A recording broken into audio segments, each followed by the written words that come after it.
250 kilometers north of Finland's capital, Helsinki, lies Jyväskylä, a town that every August stirs from its normal pace as a university campus to host the Thousand Lakes Rally. Rally headquarters is traditionally at the Rantasipi Hotel, Laajavuori, on the outskirts of town. And from here, crews set off on Friday evening at the start of the event. The competition is all over by Sunday morning, which makes the Thousand Lakes one of the shortest events in the World Rally Championship calendar, with just under 500 kilometers of special stages. But what special stages? It is not for nothing that the rally is known as the Finnish Grand Prix. The speeds are faster, the jumps higher, the risks taken far greater, and the accolade from the Finns themselves for the winner far more than perhaps any other World Championship round. To win the Thousand Lakes Rally is every Finnish driver's ambition, and it is no coincidence that the major manufacturers who come to Jyväskylä each year have at least one flying Finn in their ranks. Scrutineering is held at the impressive ice stadium, where the crowd's attention is focused on perhaps the most famous flying Finn of them all, Hannu Mikkola.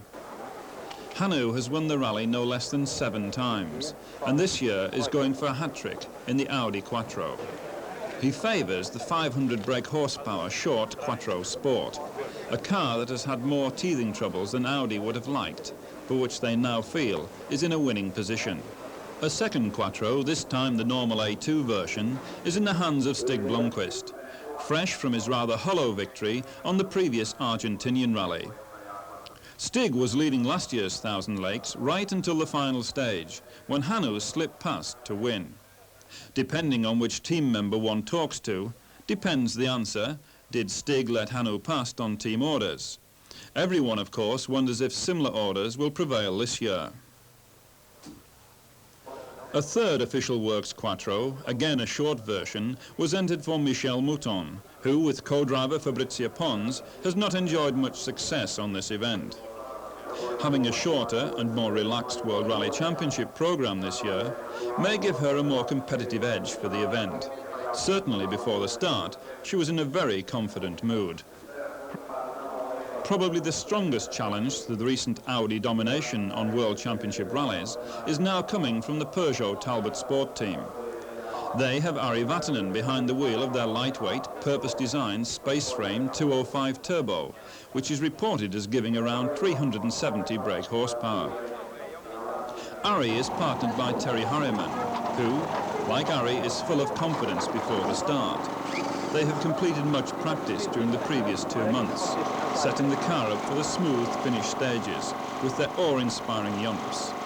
They have led on their 2 previous World Championship outings, Corsica and Acropolis, so perhaps it could be third time lucky for a win in Finland. Lancia have not had the best of seasons in 1984.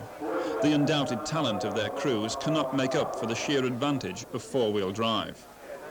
On their home event, however, both Marco Alain and Henri Toivonen would do well with only 1-wheel drive. That they will perform well, particularly Marco, who has a hat-trick of wins, is beyond doubt.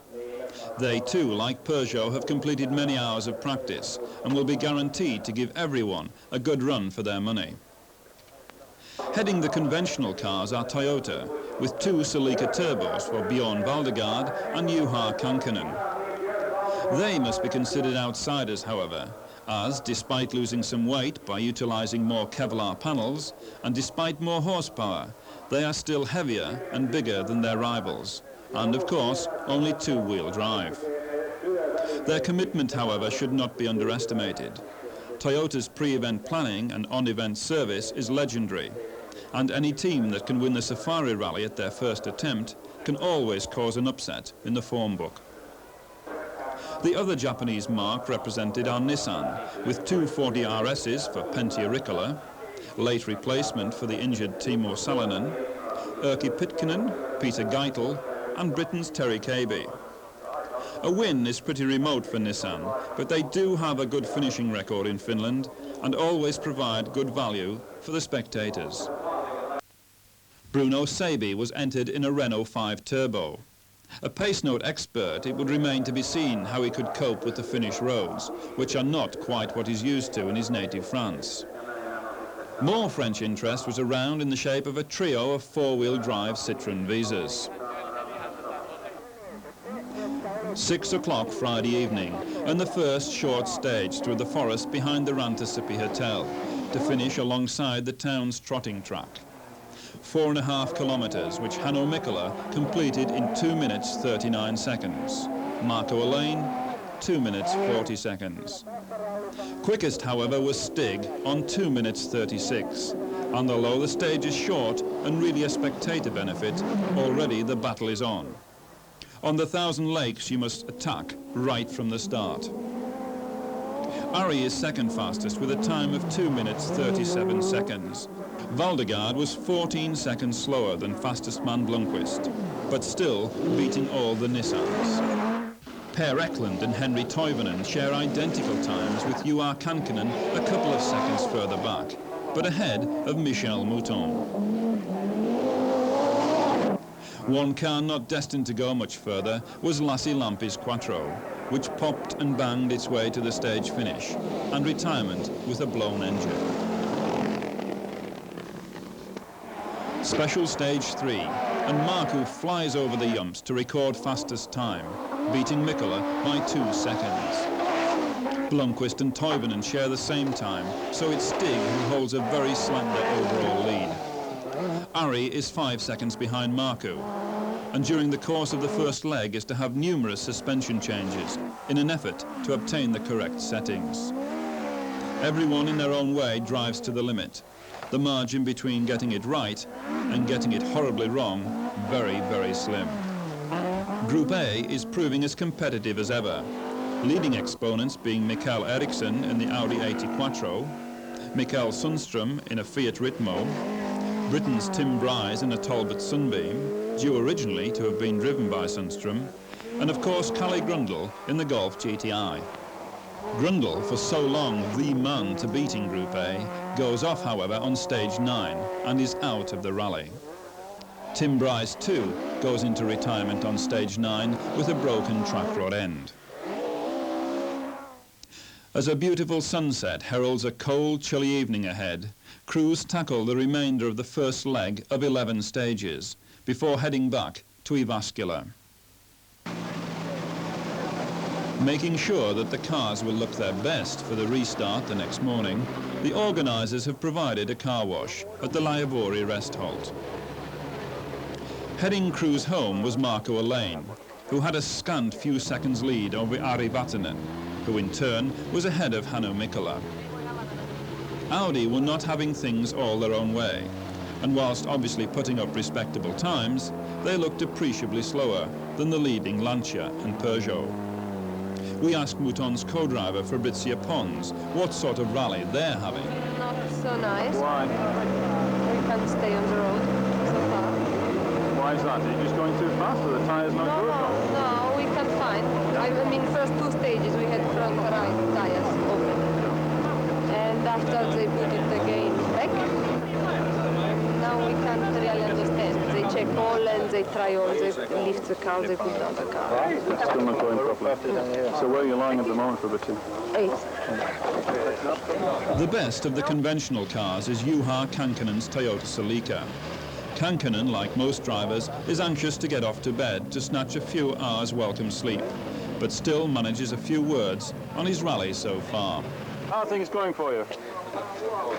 No problems? Okay, now we changed 3 prop shafts and now the steering arm is a little bit something wrong, but not much. I think it's coming to okay. So where are you lying at the moment then? Now, Yeah. which place? 5th? 6th. 6th, yeah. Saturday morning, special stage 12, the infamous crests and blind brows of the Ruumäki stage. The rain, which is usually a feature of the Thousand Lakes Rally, has held off until now.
stages further on, and it's Ari Vatanen who is into the lead, putting up some incredible times to inch ahead of Markku. Behind them, Mikkola and Blomqvist swap odd seconds in an attempt to stay on terms. Blomqvist complaining, however, of gearbox problems and putting up for him a fairly lackluster performance. Henri Toivonen is having a splendid run to lie just behind them. Kankkunen sets equal time with Toivonen on this stage, his performance in the Toyota proving quite remarkable. For Michèle Mouton, the rally is effectively over when she rolled on stage 14. Although continuing for a while, she eventually decides there is no point in continuing further, having dropped well down the field. The Nissans continue to soldier on, off the pace of the leading bunch, but sounding and looking as dramatic as usual. Auricula has been having braking problems, which hasn't helped his performance, and he lies just outside the top 10, whilst Britain's Terry Cabey is holding a position in the bottom half of the top 20. Looping around towards the most northern part of the route, competitors tackle special stage 18, Kalliokoski. A lane blasts through this 17.5-kilometre stage in 8 minutes 57 seconds, the same time as Mikkola. Totally demoralising them with a time a full 10 seconds quicker is Ari Vatanen's Peugeot. Blomqvist and Toivonen are next through, 13 seconds and 17 seconds respectively, behind the little French flyer. Again, the fastest of the conventional cars, Kankkunen's Toyota, 31 seconds slower. Teammate Valdegaard shares a time with Per Eklund, whilst Erkki Pikkanen's Nissan is only just ahead of Frenchman Bruno Sebi.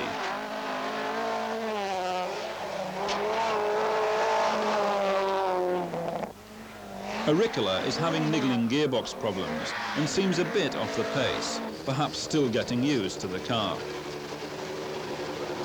A roadside service before the lunch halt in Jyväskylä. The crowds around the Peugeot service barges showing the interest in the newcomer on the rally scene.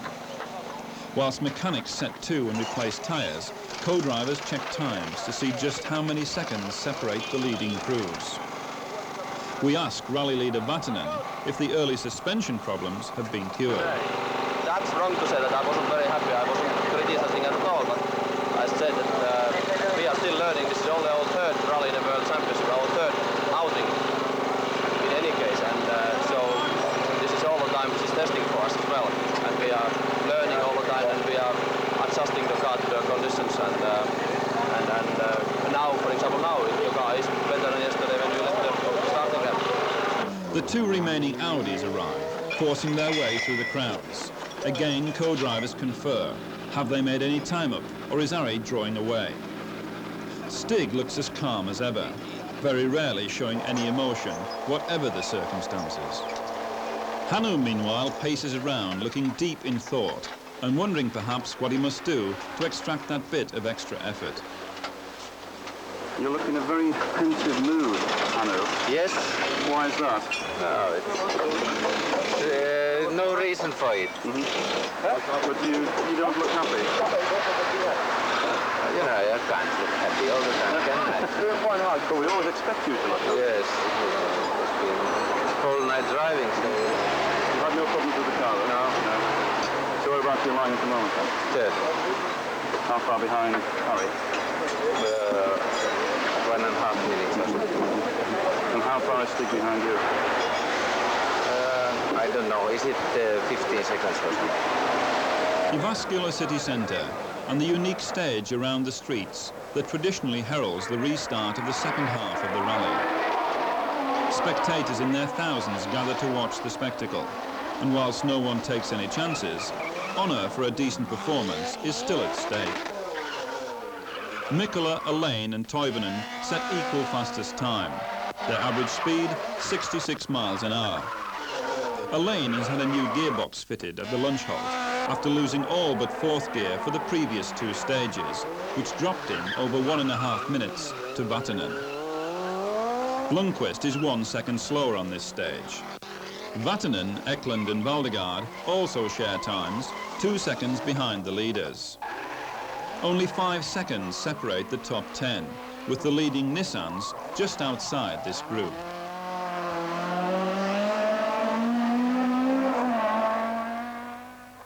Special stage 24. The brief rain showers that fell earlier in the day have now passed, and warm sunshine filters through the forests. Dust has proved a problem on the event this year, and running first car on the road, Marco Alain gives it 101% in an effort to retake the lead from Vatanen. Vatanen's response was to set fastest time, 4 seconds quicker. Toivonen split the pair, beating his teammate by 1 second. Henry driving a more mature rally for Lancia than we have seen so far this year. Blomqvist, Mikkola and Eklund fill the next 3 places, albeit with 11 seconds difference between them. This is the last we shall see of Mikkola, who breaks his steering after a heavy landing and flies off the road into retirement. To compound his embarrassment and misery, the accident happened on a road he knows well, as it leads to his summer cottage. This is the last we shall also see of Bjorn Valdegaard, who retires his Toyota with a blown engine on the next stage, after losing all the water, again after a heavy landing. Teammate Kankkunen is consistently holding a position around 6th place and having a superb run, leading the conventional class and having a real ding-dong battle with Per Eklund's Quattro. The 100% finishing record of the Nissans is over. Pentti Rikkala's gearbox finally crying enough, only 100 meters into stage 24. Of the others, Pitkänen is the best place, followed by Peter Geitel, then Terry Cabey. Christian Rio is still pressing on in the little Citroën Visa, as is his countryman Sabi in the Renault Turbo, who is posting consistent top 10 stage times. 4 stages further on, and Ari Vatanen continues to dominate, setting yet another fastest time over Markku. The Peugeot still looking and sounding undramatic as it shoots off down the stage. Markku, however, is never one to give up, and apart from his gearbox troubles earlier in the day, has suffered no major problems. Stig and Henry are having a tremendous tussle for 3rd place. Stig somehow never looking his best on this rally, whilst Henry has his pride and his reputation at stake. Kankkunen is still locked together with Eklund's Quattro. At one stage, only a single second separated them. Eklund is benefiting from official Audi service, now that Mikkola and Mouton are out. Erkki Pitkänen is the leading Nissan, with teammates Peter Geitel and Terry Cabey supporting him well. Tommy Palmqvist, who had the dubious honour of rolling on stage 1, has kept the spectators awake with some exciting driving, but eventually retires 2 stages later. Bruno Sabi is now well settled into a top 10 place, slightly ahead of local Kalevi Aho in the Ascona 400. A loop of stages southwards through the night, which include 2 short rest halts, precede the early morning run back towards the rally finish in Jyväskylä. No major dramas happened during the night. Vatanen had a new turbo fitted, just to be on the safe side, while surprisingly Roland Gumpert decided Blomqvist's extremely noisy gearbox could last the distance and refused a change. As the early morning mist hangs over the final stages, Ari Vatanen and Terry Harriman bring their Peugeot 205 into a truly magnificent 1st place. Exactly 2 minutes behind Marco Alain and Ilkka Kivimäki. Their gearbox failure costing them time, but even so, would they have still caught Ari? We think perhaps not. 3rd, after a more mature performance than of late, Henri Toivonen. 4th, and gaining enough points to clinch the Manufacturers' World Championship for Audi, Stig Blomqvist. For Audi, though, an event they would prefer to forget, being beaten by the new generation of rally car. 5th, Juha Kankkunen and Fred Gallagher. A remarkable result, all the more impressive considering the opposition. A scant 39 seconds behind them, Per Eklund and Dave Wittek. 7th, Erkki Pitkänen. 8th, Bruno Sabi, another good performance. 9th, Jouko Poisti. And rounding off the top 10, Kalevi Aho.